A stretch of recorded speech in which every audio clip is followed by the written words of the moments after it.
Merci beaucoup d'être avec nous sur Média TV. C'est un plaisir de vous retrouver une nouvelle fois. Et je suis particulièrement heureuse et honorée et émue de vous retrouver pour cette dernière de la saison d'On dit tout pour cette année. Donc je vous remercie pour votre fidélité. J'aurai l'occasion aussi de vous remercier encore une fois, de remercier l'équipe et les invités qui acceptent tous les week-ends d'être avec moi pour l'émission On se dit tout. Aujourd'hui, une émission spéciale. Alors, c'est avant tout une émission pour famille, mais aujourd'hui, ce sont les enfants qui feront l'émission pour vous.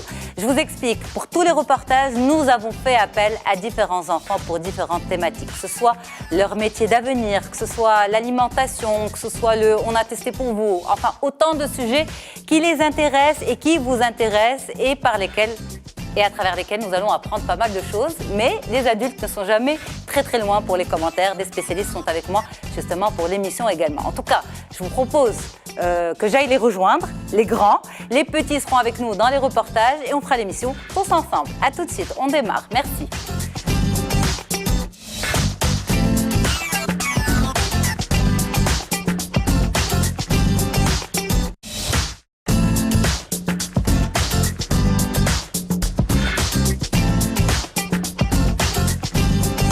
Merci beaucoup d'être avec nous. C'est un plaisir de vous retrouver, comme je vous le disais, particulièrement émue de vous retrouver pour cette dernière de la saison.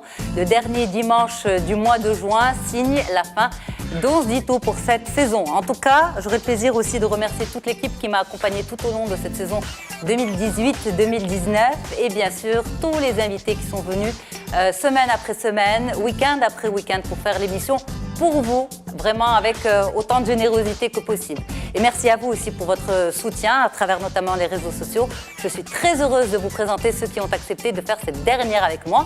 D'abord, toutes les superstars que nous allons voir tout à l'heure dans les reportages, les enfants et puis bien sûr aussi les spécialistes, les experts. Merci à vous, Fairouche Bani, d'être avec nous. C'est un plaisir de vous recevoir. Alors, vous êtes maman, vous êtes donc concernée par pas mal de sujets aujourd'hui.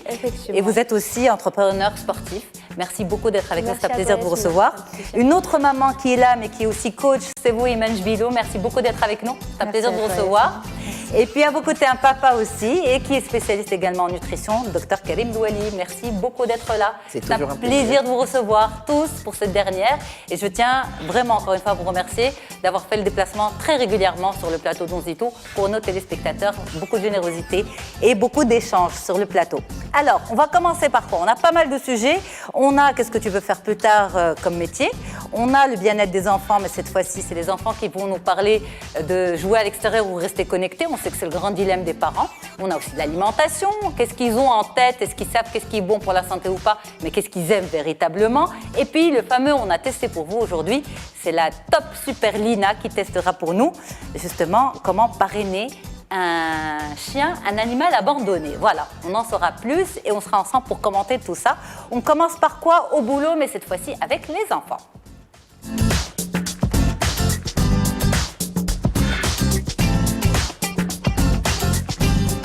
Alors très souvent, lorsqu'on pose la question aux enfants, qu'est-ce que tu veux faire plus tard, on s'arrête vraiment à la réponse, mais lorsqu'on leur donne la parole et lorsqu'on leur donne le micro pour qu'ils nous expliquent un peu plus de quoi il s'agit, eh bien on peut avoir plein de surprises et les idées vont même très loin. Ça va jusqu'à la déco du lieu de travail. Je vous propose de regarder Malek, Sophia et Lina. Je m'appelle Malek, j'ai 9 ans et demi. Moi, je voudrais être vétérinaire parce que j'aime bien les animaux et maîtresse, j'aimerais bien aider les enfants, ceux qui sont en difficulté, ceux qui ont des problèmes. Je m'appelle Sophia, j'ai 11 ans, je voudrais... Parce que quand je vois par exemple une villa, je dis comment ils ont fait pour dessiner. C'est très difficile, surtout à l'intérieur, comment ils ont fait pour dessiner les escaliers et tout. Pédiatre parce que j'aime bien les enfants, j'aime bien les soigner, j'aime pas qu'ils pleurent, j'aime pas qu'ils souffrent. Je m'appelle Liena, j'ai 9 ans et je voudrais être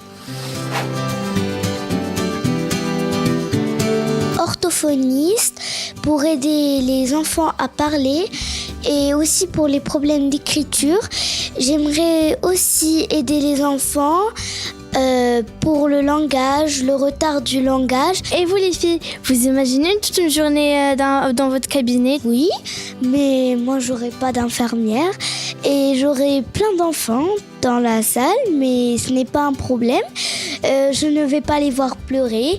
Au contraire, je vais jouer avec eux, leur donner des activités. Moi aussi, je vais avoir un cabinet, mais j'aurai beaucoup d'infirmières qui vont m'aider, qui vont me rincer des ciseaux. Est-ce que toi, tu préférerais, toi, rincer tes animaux pour ensuite les sécher, ou l'infirmière, ou quelque chose comme ça? Non, bien sûr que ça sera moi, parce que c'est moi qui va faire des opérations. Les infirmières, c'est juste qu'ils vont m'aider. Et toi, Sophia, comment tu prévois ta salle d'attente? Dans mon cabinet, il y aura des petites balanceurs pour les bébés. Il y aura la place où ils vont changer leur couche et tout ça. Mais pour ça, tu dois avoir un grand cabinet. Quoi changer la couche, ça te demande beaucoup de travail, moi, à mon avis. Oui, mais elle peut faire, par exemple, dans les toilettes, un côté avec bébé et d'autre côté, toilette. Les filles, je peux vous poser une question? Oui. C'est qu'en fait, s'il y a des enfants qui sont mal polis dans ma classe, qu'est-ce que je ferais? Aïe, aïe, aïe. C'est pas qu'ils sont mal polis, c'est qu'ils n'ont pas... le truc qu'ils font en classe, ils peuvent pas le faire à la maison, parce que je pense qu'à la maison, ils n'ont pas le droit. Donc ils sortent l'énergie à l'école, ils font pas exprès, ils aiment jouer avec leurs camarades, mais ils savent pas comment se comporter. Désolée de te couper, Sophia. C'est que en fait, avec la maîtresse, c'est tout le contraire de la maison. Je vois, par exemple, moi, je le fais, par exemple, des fois. Moi, je me dis que tu pourrais parler de ça aux parents. Sur le carnet de correspondance, c'est ça? Non, tu pourrais, oui, sur le carnet de correspondance, demander des rendez-vous ou tout simplement convoquer des parents. Mais à votre avis, les avertissements, ils servent à quoi? À mon avis, les avertissements servent à avoir des punitions. Pour moi, hein. Mais en tout cas, j'ai jamais eu d'avertissement. Alors, dites-nous justement, vous les grands, les adultes, les parents ici présents, quand vous posez la question aux enfants, je vous pose la question justement, Image Bilo, qu'est-ce que tu veux faire plus tard? On s'arrête souvent à la réponse, bon, mais on ne fouille pas, on ne va pas au-delà de la simple idée. Alors c'est vrai que quand on pose la question à un enfant et qu'il a une idée vraiment claire de ce qu'il veut faire plus tard... Parce que c'est des idées vraiment claires qu'elles ont. Elles sont claires, mais elles sont à cheval entre deux voire métiers, 3 métiers. Là, c'est normal que ça va attirer notre attention et notre curiosité surtout, qu'on va essayer de voir pourquoi l'un et l'autre des 2 métiers. On est obligé d'aller plus loin parce que, quelque part, là, on l'a remarqué pour les 3 jeunes filles, elles sont sur des métiers, peut-être qu'elles aiment, et d'autres métiers où il y a forcément de l'empathie. Donc, c'est plus l'émotion qui va jouer, qui va décider de ce qu'elles veulent faire plus tard sur un volet et l'autre. Maintenant, oui, c'est vrai que les parents, des fois, ou même les maîtresses, les maîtres et maîtresses à l'école, disent uniquement, alors, quel est le métier que tu veux faire? Et par la suite, quand l'enfant répond, on passe au second, au suivant. C'est dommage. Parce que des fois, les enfants n'ont pas réellement une réelle idée de ce qu'est le métier. Et ils se font peut-être une idée fantasmée ou une idée complètement erronée du métier qu'ils envisagent de faire par la suite. Aller avec eux, juste avec 3 ou 4 questions de plus, ils pourraient carrément changer d'avis et aller vers autre chose qui leur convient davantage. Exact. Donc, Alors, docteur Loualier, est-ce que vous avez toujours su que vous vouliez devenir médecin? Non. Surtout pas. Et en fait, moi, la médecine, j'y ai atterri parce que j'étais victime de Georges Clooney et de Urgence, la série. Ah, ok, la génération Urgence. Oui, et une fois qu'on est dedans, on se rend compte qu'il n'y a pas de jolie infirmière, que ce n'est pas la télé. Et qu'il n'y a pas de Georges Clooney. Voilà, c'est tous les malheurs du monde, finalement, Ça, et qu'on intervient à un stade de maladie, de souffrance. Et puis, comme les enfants, c'est-à-dire à travers les expériences, on se forge une idée de ce qu'on veut faire. À 5 ans, ce n'est pas à 10 ans, ce n'est pas à 20 ans, ce n'est pas à 30 ans. Et puis, au fur et à mesure que j'avançais dans mon cursus, j'avais compris que je voulais agir avant l'apparition de la maladie. D'où mon choix thérapeutique, c'est-à-dire d'être dans le préventif, c'est comme ça que ça s'est fait. Bon, j'étais plus dans le marketing, dans le commercial, etc., quand je pensais. Et finalement, je me suis retrouvé à la fac de médecine parce qu'il y avait ce volet humain, ce volet contact, ce volet aider l'autre. Ben, finalement, ça donne de bonnes choses. Mais quoique, moi, je reviens au niveau des écoles. Certes, moi, je suis d'accord aussi. Moi, je trouve qu'on ne creuse pas assez. Il y a des écoles qui font ça aujourd'hui, c'est-à-dire qu'on va inviter un professionnel pour parler de son métier. Moi, je trouve qu'il faut aller un tout petit peu plus loin que ça. Moi, je trouve qu'il faut inviter ces enfants à aller découvrir les métiers dans leur endroit. Ça serait très, très bien, parce qu'on manque cruellement d'orientation dans notre pays. Les enfants, ils sont perdus. C'est l'occasion d'ailleurs, l'été, les stages, pourquoi pas, des stages aussitôt. Mais alors justement, vous intervenez aussi, vous dites beaucoup dans le préventif, donc vous êtes beaucoup à la rencontre des enfants également. Est-ce qu'on vous demande, au-delà de l'information et du conseil, est-ce qu'on vous parle de votre métier? Est-ce que les enfants s'intéressent à la médecine, à la nutrition, etc. Il y a eu même des écoles qui m'ont invité à parler de mon métier au sein des écoles. Et bizarrement que ça paraisse, on était en train de parler en off tout à l'heure et on se retrouve dans le cabinet en train de faire du coaching. Je fais de l'enseignement universitaire, je suis enseignant, et je me retrouve pas mal de fois à recevoir des mamans avec des enfants qui sont au bac, qui sont en orientation pour demander le conseil. Et ça prouve que vraiment au Maroc, ça manque. Des fois, les parents sont perdus, ils n'ont pas le niveau pour savoir. Il y a tellement de nouvelles branches et les enfants sont perdus. Et on fait appel à moi dans mon cabinet pour conseiller un petit jeune, un adolescent. Ça m'arrive assez souvent. Ça fait plaisir. Hein. Vous conseillez votre métier? Écoutez, je ne conseille pas mon métier. En fait, je dis à l'enfant ou à l'élève de chercher son bonheur et qu'il soit épanoui. Parce que quand on est épanoui dans son métier, on donne et on est heureux d'aller faire son travail. Et je lui dis, il faut que vous trouviez votre voie pour être heureux et épanoui. D'ailleurs, je fais ça avec mon fils, il est encore petit, mais je veux son épanouissement. C'est ça. Vous savez, ce n'est pas les premiers de la classe qui sont les plus riches aujourd'hui, forcément. Ni les plus heureux. Ni les plus heureux. C'est vrai. Donc, et finalement, qu'il soit artiste ou qu'il soit médecin, ben, s'il est heureux, tant mieux. C'est ça, c'est ce qui compte. Alors justement, celle qui a eu quand même une carrière assez atypique, c'est vous, Fayrouz Chebani, parce que vous êtes danseuse professionnelle, vous êtes sportive, et ça, on va dire, c'est pas une carrière commune au Maroc. C'est pas un choix de carrière commun au Maroc. Alors au début, c'est-à-dire que moi, quand on me demandait quand j'étais petite ce que je voulais faire, c'était danseuse classique. C'était clair et net, c'était vraiment ma passion. Je m'imaginais toujours en petite ballerine en train de danser à l'Opéra de Paris. Ça n'a pas pu être le cas malheureusement. Donc j'ai continué à faire mon cursus en danse classique et en danse moderne. Mais bon, j'ai aussi fait une école de commerce à côté, j'ai étudié. Ça a été nécessaire ? Ça a été nécessaire. Les études, on va dire, carrées telles qu'on les connaît. C'est-à-dire qu'il fallait rentrer forcément dans une case, faire plaisir à l'entourage. Comme vous avez dit, on n'a pas été forcément bien orienté. On aurait pu m'orienter pour être professeur de sport, comme STAPS ou des choses comme ça.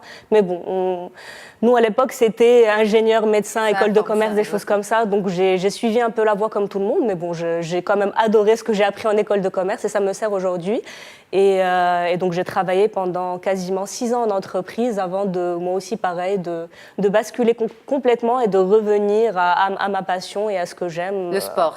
À enseigner le sport et la danse. Exactement. Voilà. Et c'est vrai que la passion, c'est très important de l'enseigner très très jeune. Mais alors justement, cette génération qui a grandi, on va dire, avec ses cases, notre génération.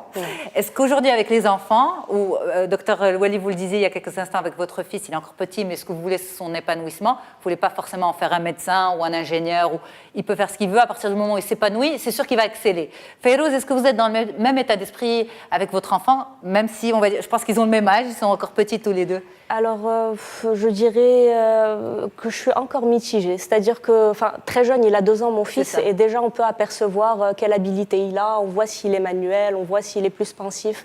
On peut déjà déceler quelques aptitudes ou pas. Mais c'est vrai que moi, je suis vraiment pour le laisser libre de faire ce qu'il aime, libre. Après, forcément, avec mon métier et celui de son papa, peut-être qu'il aura tendance à être un peu... Parce que votre mari, c'est Hassan Baraka. Voilà, il est sportif de haut niveau, donc c'est vrai que le sport est constamment présent dans notre vie.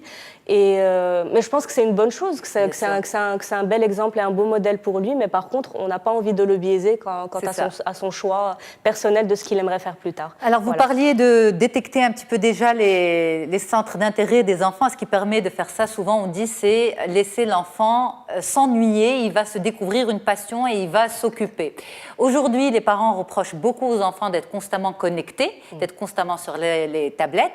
Qu'en pensent les enfants? Est-ce qu'ils préfèrent vraiment être constamment connectés ou jouer à l'extérieur? On regarde et on revient pour en parler.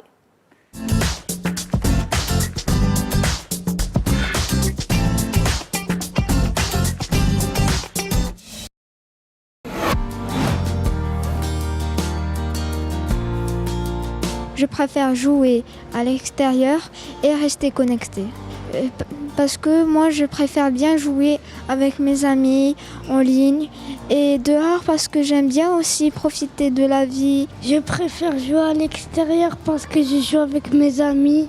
Je préfère rester connecté pour que chaque jour, quand je suis sur l'internet, je vois ce qui se passe de nouveau. Je préfère rester connecté, par des fois jouer à l'extérieur.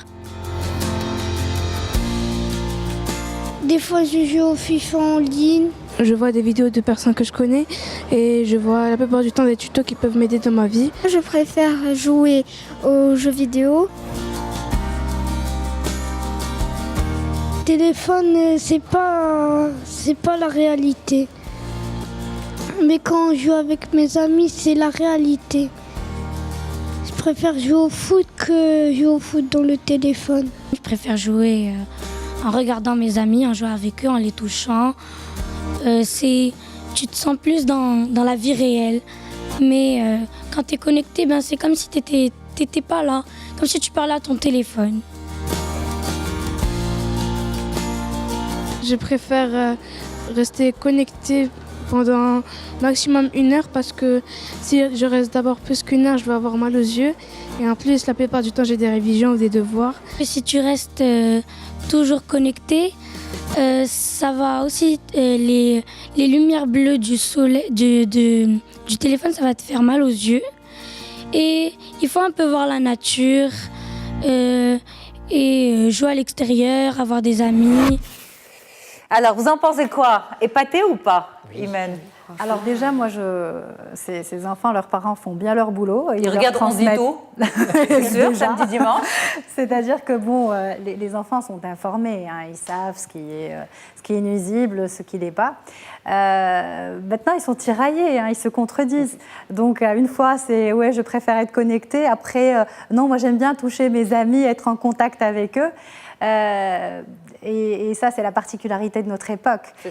Il ne faut pas non plus dire non, les enfants ils n'ont pas intérêt à être connectés parce que quelque part, c'est comme si on voulait les faire vivre hors de leur temps. La connexion est nécessaire parce qu'elle fait partie de leur vie.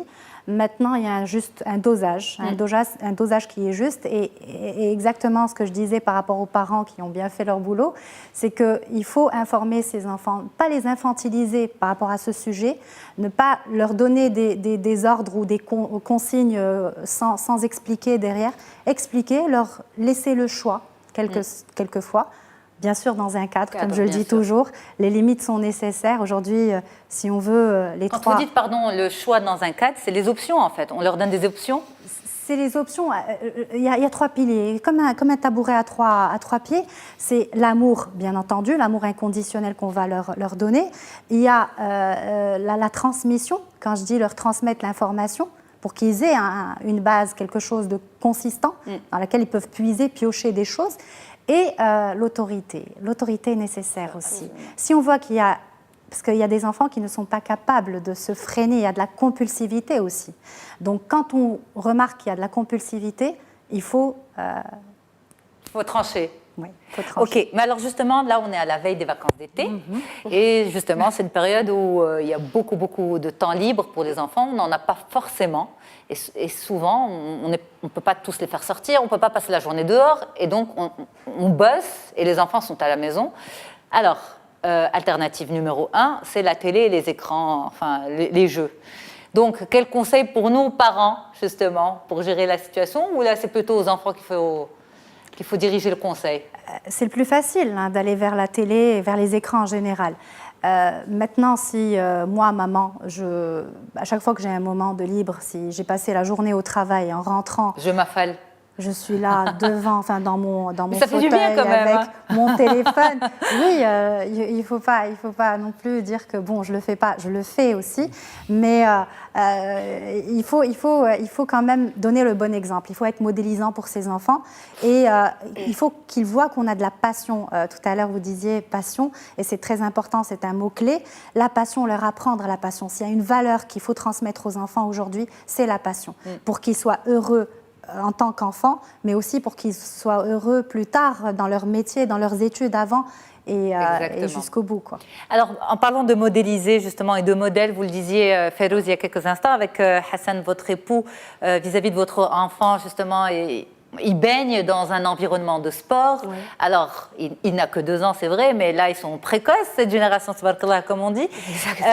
Alors, il est plutôt jeu à l'extérieur, jeu tout court ou tablette? Alors, on sait que les tablettes sont interdites, tout ça on le sait, mais on sait que ça ne se passe pas comme ça en réalité. Quand on a un enfant, parfois, on lui colle une tablette sous les yeux, même avant 3 ans. Oui, alors oui, il est très jeu à l'extérieur. C'est un enfant qui aime beaucoup toucher la terre, qui aime courir, comme tous les enfants de son âge. Par contre, il n'aime pas beaucoup nager comme son papa. Okay. mais non, il a...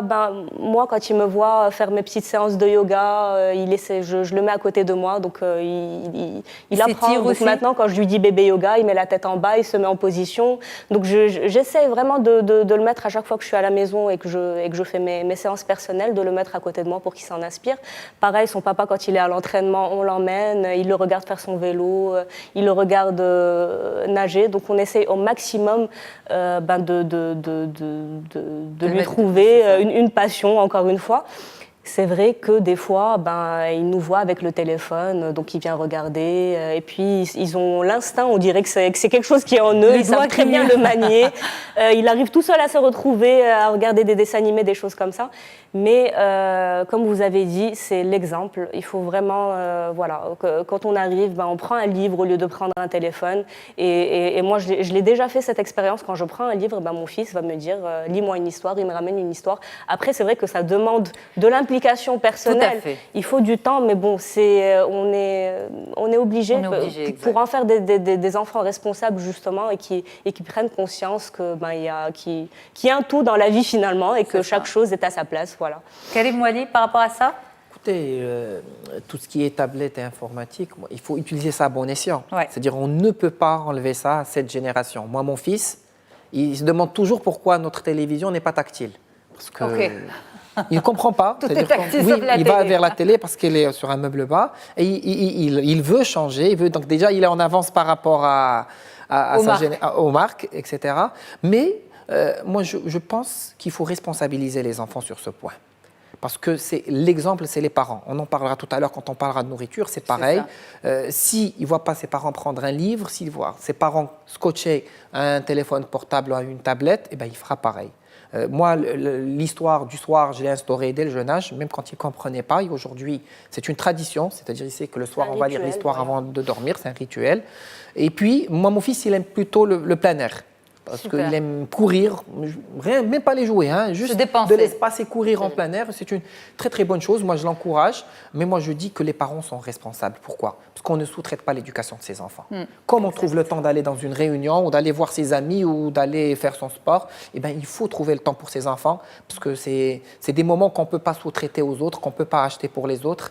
Et il faut trouver le temps pour le passer avec ses enfants parce que c'est essentiel pour leur épanouissement et pour qu'ils trouvent un modèle qui puissent suivre. Mais les enfants, quand même, qu'on a eu dans le reportage, c'est vrai qu'ils sont tiraillés entre les deux parce que c'est leur époque, mais j'ai trouvé qu'il y avait une forme de prise de conscience, surtout quand ils ont parlé du besoin du contact avec l'autre, le vrai contact. Et ça avait l'air sincère, et ils n'ont pas appris la leçon, on va dire. N'est-ce pas, Imen? Oui, ça paraissait sincère, surtout que le mot était accompagné de gestes, c'est-à-dire que le corporel aussi disait que c'était vrai, c'était authentique. Maintenant, moi j'ai senti personnellement, après à vérifier, parce que bon, il faut peut-être passer plus de temps avec l'enfant pour comprendre réellement ce qui se cache derrière ces mots, mais aujourd'hui les enfants ont du mal, il y en a qui ont du mal à se faire des amis, parce qu'en étant tiraillés justement entre le connecté et le contact physique, des fois ils ratent des occasions de connaître des gens qui vont, enfin des enfants de leur âge qui vont être plus compatibles, et du coup il y a ce mal-être qui s'installe des fois. Je n'arrive pas à me faire des amis, ou je n'arrive pas à les garder, surtout dans la durée. Donc c'est pour ça qu'on va se rattraper, on va dire oui, mais moi j'aime bien être en contact, j'aime bien toucher, j'aime bien jouer avec mes amis. Maintenant, juste pour parler de ce qu'on a dit là sur le plateau par rapport à l'histoire, oui, c'est super, c'est-à-dire des activités intellectuelles, c'est génial, mais il n'y a pas que ça. Je veux dire, cuisiner avec ses enfants, c'est génial aussi. Apprendre à faire des coiffures quand on a des petites filles, moi j'ai 2 filles. Je suis d'accord avec vous, mais tout ça, ça dure très peu de temps. C'est-à-dire, les vacances d'été, je vous donne un exemple, ils se réveillent, bizarrement, ils se réveillent beaucoup plus tôt que s'ils devaient aller à l'école, alors que normalement, l'année, on les tire du lit. Et donc, ça fait de longues journées. On va cuisiner, on va jouer, on va s'ennuyer. Enfin, voilà quoi. C'est de longues journées quand on imagine qu'on va tout faire avec eux. C'est ça. Alors que ce n'est pas le but. Le but, c'est de faire quelques activités avec eux et leur montrer qu'ils sont capables d'inventer des choses. Pendant qu'on fait une activité en leur compagnie, on leur montre que dans l'activité, ils peuvent prendre des initiatives et aller au-delà du jeu ou au-delà de l'activité. Par exemple, on parlait de responsabiliser les enfants. Les responsabiliser peut-être même avec un animal de compagnie.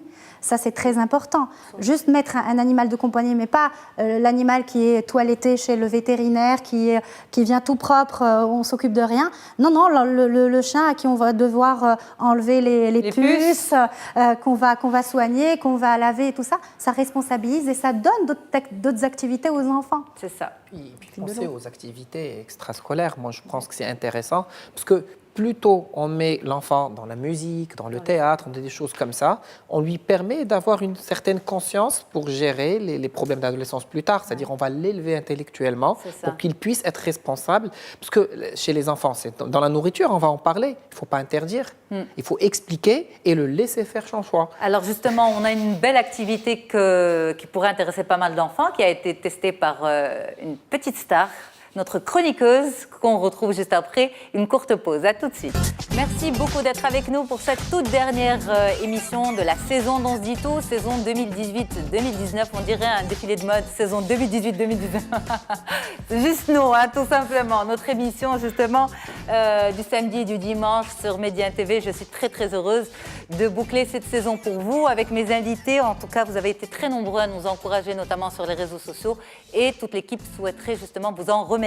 Je remercie toutes les personnes qui sont avec moi aujourd'hui. D'abord, Malak, Sophia, Lina, qu'on a vu dans le reportage. On aura avec nous aussi la superbe Lina, une autre Lina, dans un petit moment. Vous allez comprendre tout cela si vous venez de nous rejoindre. C'est que tous les reportages ont été réalisés avec des enfants pour essayer de comprendre ce qui se passe dans leur tête par rapport à différents sujets qui nous préoccupent, nous en tant qu'adultes et en tant que parents. Et puis, sur le plateau, des parents, mais en même temps des experts, pour discuter de tout ça. Faiz Benny, merci beaucoup d'être là. Merci. Vous êtes entrepreneur sportif, vous êtes maman. Iman Jbilo, maman également, est coach. Et à vos côtés, Dr Karim Louali, papa et nutritionniste, comme quoi, médecin nutritionniste, comme quoi on a des papas et des mamans sur le plateau, pas uniquement, et moi, maman aussi, double casquette.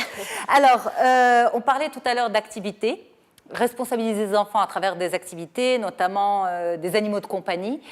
On a notre super Lina qui boucle pour nous le principe de « on a testé pour vous » et elle teste pour nous une association toute particulière. On regarde en image et on revient.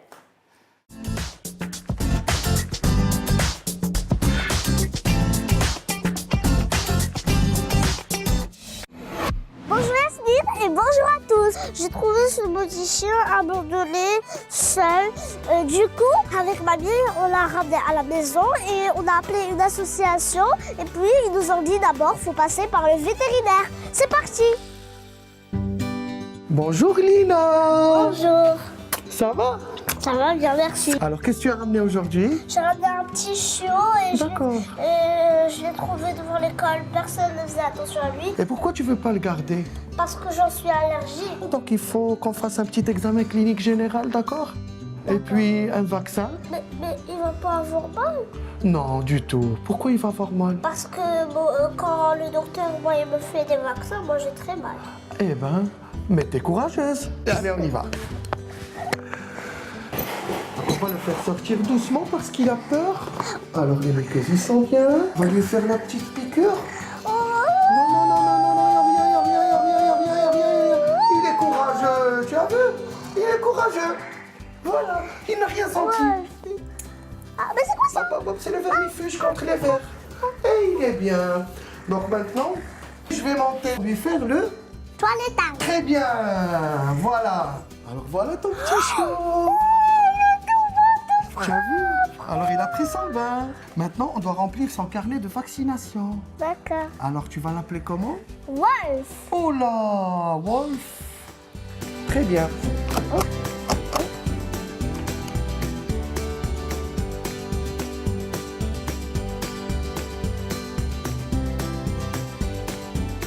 On vient d'arriver à l'association et maintenant je vais aller voir Leïla pour voir ce qu'elle va faire de mon Wolf.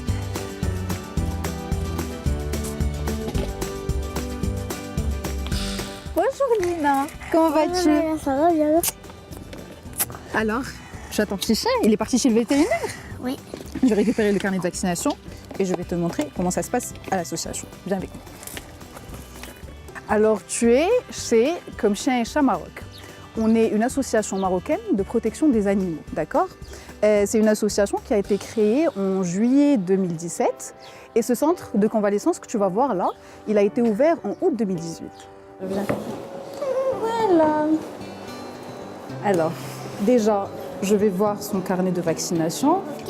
Je peux le garder en attendant? Bien sûr, vas-y. Il est vacciné, vermifugé. Coucou Wolf. Est-ce qu'il y a d'autres chiens comme Wolf? Oui, il y a énormément de personnes qui font des sauvetages comme toi, qui trouvent des chiens abandonnés dans des états qui ne sont pas du tout bien et qui les sauvent, qui les ramènent chez des vétérinaires et puis après ils les ramènent à l'association. Et qu'est-ce que tu vas faire de mon Wolf? Il va rester là, on va prendre soin de lui, on va le nettoyer, on va lui donner à manger quotidiennement. On va lui couper les ongles. Oui, toilettage, on va faire ça. Et puis, je vais te montrer les autres chiens. Il va jouer avec les autres chiens quand il peut. Et tu pourras venir le voir quand tu veux. Est-ce que des personnes peuvent venir pour adopter des chiens? Principalement, les gens, ils font ça. Principalement. C'est juste des exceptions comme toi qui sont allergiques ou qui ne peuvent pas garder les chiens qui parrainent les chiens ici. Tu l'aimes bien? Oui. Je vais te montrer où on va le mettre. D'accord. Combien de fois par jour il mange? 2 fois par jour normalement, quand il est petit. Mais quand il va grandir, une fois par jour. Tu as vu, il y a des chiens ici. Waouh. Et normalement, ils sortent en journée. Trop mignons. Oui, tu as vu ça? Oui. Il n'a pas un petit matelas où s'allonger, lui? On va lui ramener un petit matelas. Merci beaucoup, Nina. On est très fiers d'avoir des petites filles comme toi dans l'association. Je te laisse jouer avec ton petit chien. 5 minutes, d'accord? D'accord. Bye bye, Wolf. Je reviens la semaine prochaine. Je viens de sortir de l'association Comme Chien et Chat. J'ai passé une merveilleuse journée avec mon Wolf. J'invite tous les enfants et même les adultes à venir adopter un chien. Parce que sans cette association, les chiens n'avaient rien à manger, les pauvres, et n'avaient pas où dormir. Et en plus, si vous en êtes allergique, pas besoin de pleurer, car vous pouvez tout simplement le parrainer. Parrainer, ça veut dire le laisser à l'association chaque semaine ou bien chaque vacances. Vous pourrez venir le voir, le nourrir, jouer avec lui et faire tout ce que vous voulez avec lui. Yasmine, je te passe l'antenne. Au revoir Yasmine, au revoir, on se dit tout. Bon, on aurait adoré que tu gardes l'antenne, hein, je peux te l'assurer ici. Elle est à croquer, hein, elle est magnifique. Tu vois qu'elle a beaucoup d'intelligence, beaucoup de... Alors, comme chien et chat, la relève est assurée, hein. Je peux partir tranquillement. Ben, bravo, en tout cas, merci beaucoup Lina d'avoir partagé avec nous cette belle expérience d'association, de parrainage. Justement, comme disait Lina, elle est allergique, elle ne peut pas garder le chien, mais elle peut le parrainer, donc elle peut le laisser à l'association et aller le voir une fois par semaine. Donc voilà, ça lui fait son chien, même s'il n'est pas à la maison, mais il y a ce contact. Et tout ça aussi, c'est important aussi. Pourquoi ne pas faire ça pendant les vacances? On tombe sur un animal abandonné, en prendre soin. C'est aussi une manière de responsabiliser les petits sur ces choses-là. Tout à fait. C'est très important. Et puis c'est une bonne alternative parce que parfois certains parents vous disent nous on habite en petit appartement, on a des allergies, etc. Mais ça c'est une bonne chose. Absolument. C'est une option. C'est une option qui... En tout cas, moi je pense qu'au-delà d'adopter ou de s'occuper, il y a une éducation citoyenne qui doit commencer au jeune âge. Ça manque cruellement aujourd'hui dans notre société. Une structure pareille aide justement à cette éducation citoyenne. Nous, on fait par exemple, dans la maison de plage, on va impliquer tous les enfants pour le nettoyage de la plage locale. Et puis bon, c'est élégant, puis dans la bonne humeur, avec un goûter, avec une récompense à la fin, et puis on va nettoyer la plage. Ça, c'est des actions citoyennes. Et plus tôt on le fait dans l'âge, plus on va inculquer dans la future génération la citoyenneté. Et ensuite, pendant l'été, lorsqu'ils seront sur la plage, ils éviteront de jeter des choses. Et puis ça deviendra surtout des réflexes d'adultes. Voilà, c'est ça. Parce que les enfants sont facilement malléables, on va dire, mais c'est ensuite lorsqu'ils grandissent qu'ils perdent le bon sens, non? S'ils y voient un intérêt, ils ne le perdent pas. Ils ne le perdent pas. Ils ne le perdent pas. C'est-à-dire que, oui, il faut c'est-à-dire les éduquer pour être de bons citoyens par la suite, mais il ne faut pas uniquement leur transmettre, voilà, quelles sont les valeurs et qu'est-ce qu'on devrait faire. Il faudrait qu'ils y voient vraiment, parce qu'on est l'être humain en général est un être égoïste à la base. Donc, s'il n'y voit pas un intérêt pour lui, ensuite, pour la communauté, il ne fera rien. Ou, en tout cas, ça ne durera pas. Mais alors, comment on lui montre l'intérêt pour lui quand c'est, on va dire, à une échelle beaucoup plus grande, comme l'environnement, comme les actions citoyennes? En lui montrant uniquement comment ça peut être plus agréable si c'est propre. Ou je ne sais pas, par exemple, la consommation d'eau excessive.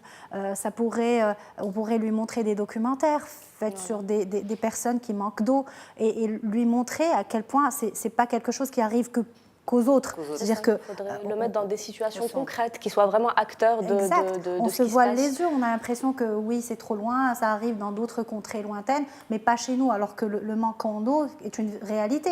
Donc il faudrait quand même sensibiliser les enfants et ne pas avoir peur de les traumatiser, parce que le traumatisme... On a peur de ça, c'est vrai. Le traumatisme est apprenant. Vous savez, il y a même un ouvrage qui vient d'être publié qui dit « Traumatiser vos enfants pour en faire des êtres, je veux dire, capables d'être dans la... » Mais vous savez, choque quand même. Ça choque. Hein, et moi, je prends un risque en le disant à l'antenne, parce qu'après, on va me dire « mais ça va aller ».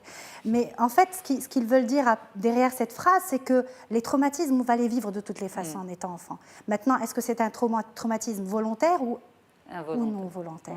Si c'est volontaire, on sait où est-ce que ça va et on sait comment rectifier le tir. Si c'est pas volontaire, on ne sait pas ce que ça fait des dégâts et on ne se rend pas compte en tant qu'adulte que ça fait des dégâts. Il faut qu'ils soient confrontés à la réalité. Bien sûr, et j'aimerais juste rebondir par rapport à ça et vraiment inviter les parents qui nous regardent à emmener leurs enfants partout. Un enfant, c'est pas fait pour rester à la maison, pour aller à l'école ou pour aller l'emmener au sport. Quand on voyage, quand on va quelque part, même si c'est des endroits qui sont peut-être difficiles d'accès en montagne ou des choses comme ça, à partir d'un certain âge, ça s'adapte très vite à un enfant. Ouais. Et c'est important qu'ils puissent voir tout ça de leurs propres yeux. Et ça leur fait des expériences qui, par la suite, vont les forger et les mener à devenir des adultes responsables. Voilà. Absolument. Alors, c'est intéressant de les faire sortir de leur zone de confort. C'est pas toujours le lit douillet, le petit déjeuner préparé, etc.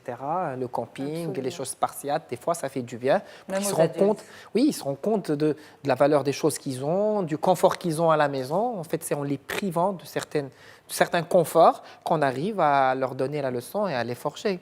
Exact. Et vous disiez tout à l'heure, on a des fois peur de les froisser, mais ça, c'est notre plus grand problème aujourd'hui en tant que parents, c'est parce que le lien avec l'enfant est devenu très solide et très passionnel. Pourquoi ? Parce que le lien entre les parents, l'homme et la femme, s'est fragilisé. Et donc, du coup, on n'a plus que cet enfant. Tout notre investissement va vers cet enfant. On a peur qu'il ne nous aime plus.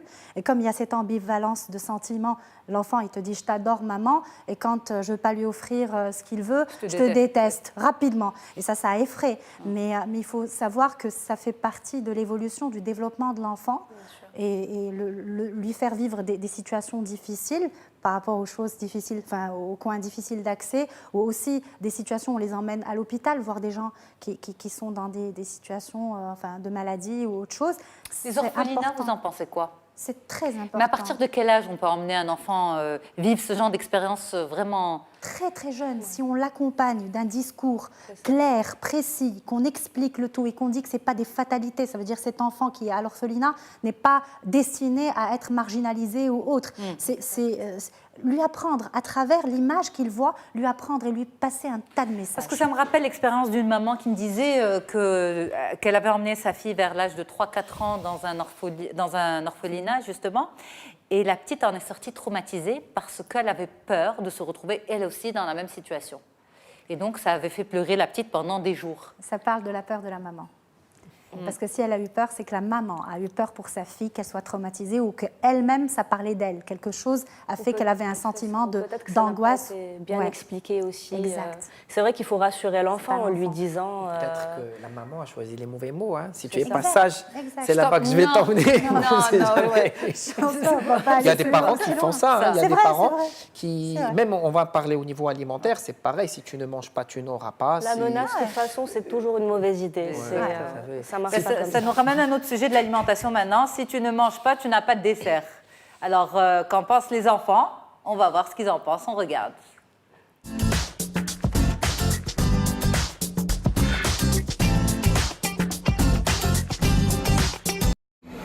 Si je te dis alimentation, tu penses à quoi? Si j'entends alimentation, je pense aux choses qu'on doit vraiment manger et qu'on ne doit pas manger. Je pense au fast-food parce que c'est bon, aux légumes, aux fruits aussi. Je pense aux fruits, aux légumes. Bonbons ou légumes?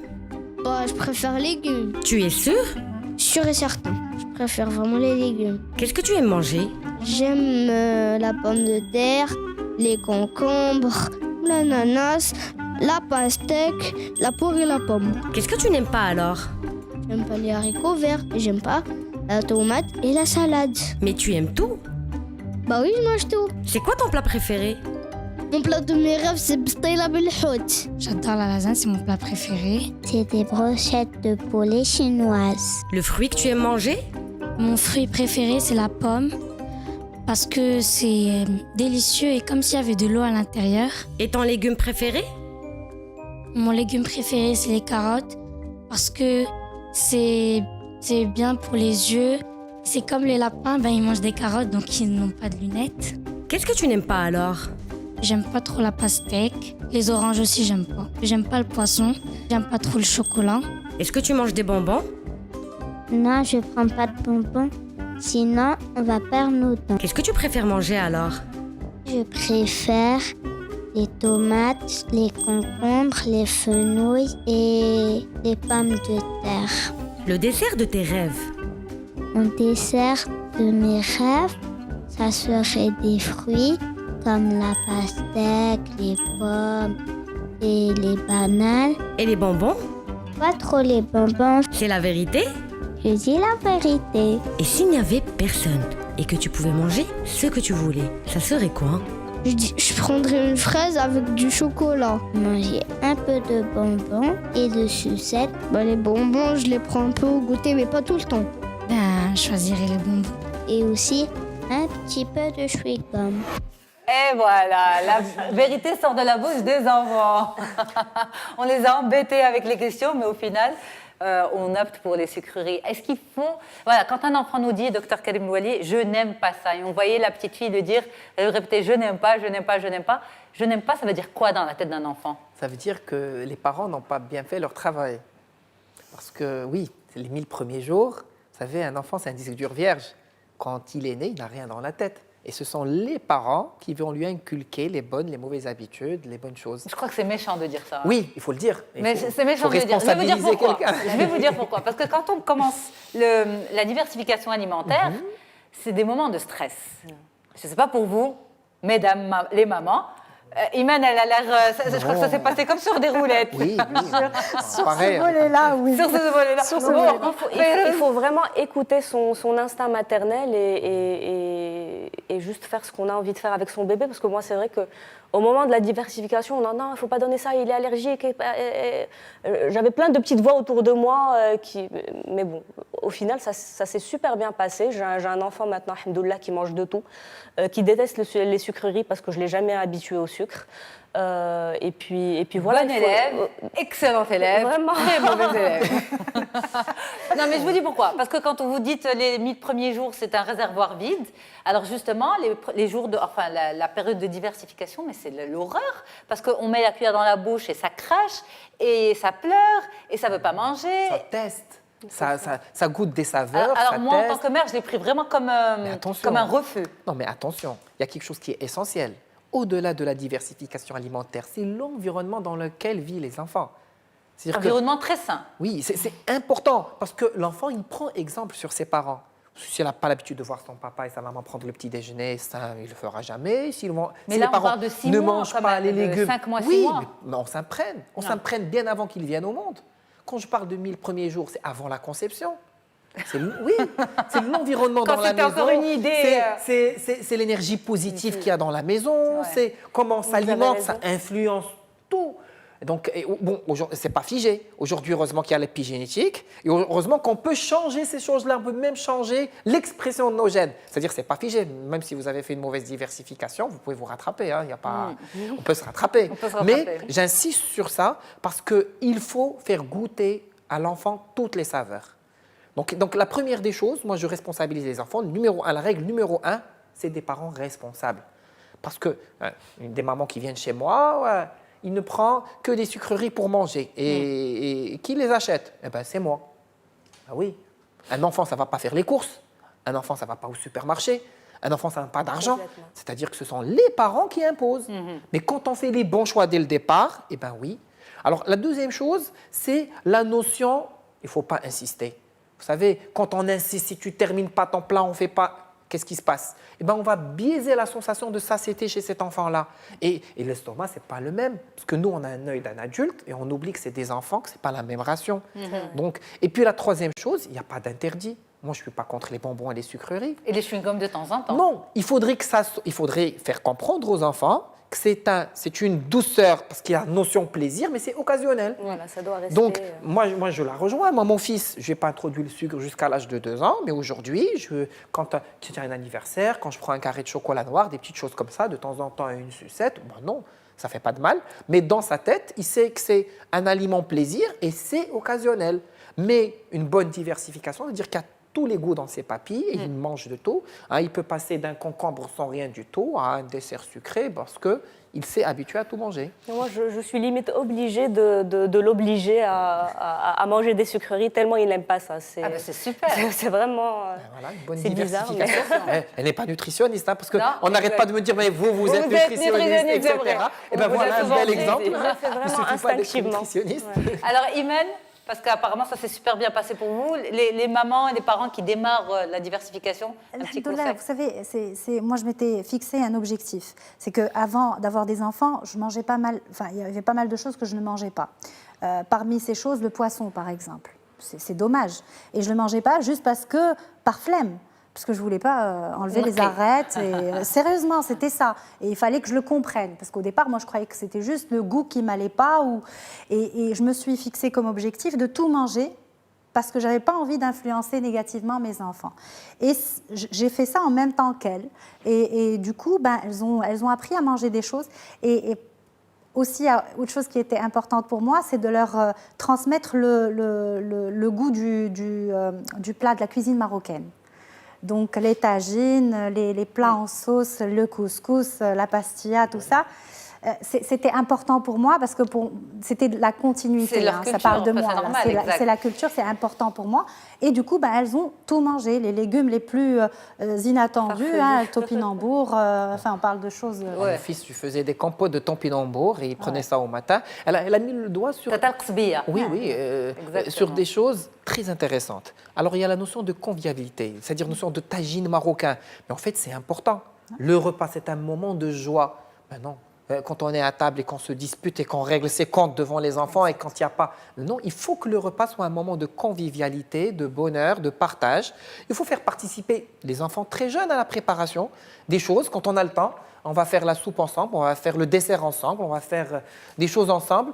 Et puis, il faut bien présenter les choses. Les légumes, on peut les décliner d'un million de manières différentes. On va faire mettre des brochettes de légumes croquants, plein de couleurs et c'est bon, en assaisonnant très bien.